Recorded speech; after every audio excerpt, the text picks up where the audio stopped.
వచ్చాడు, ఆగిపోవడానికి కాదు.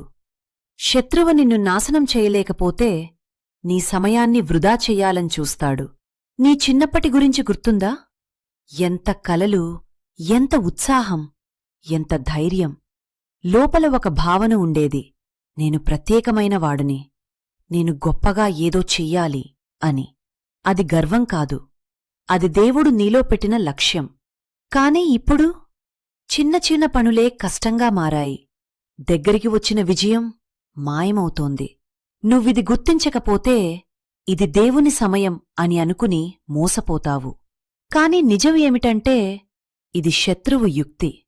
ఆలస్యం అంటే నీ విశ్వాసాన్ని తగ్గించటం, నీ ఆశను తగ్గించటం, దేవుని వాగ్దానాలపై సందేహం కలిగించటం. డానియేలు కథ గుర్తుందా? అతను 21 రోజులు ప్రార్థించాడు. కాని దేవుడు సమాధానమిచ్చింది ఎప్పుడు?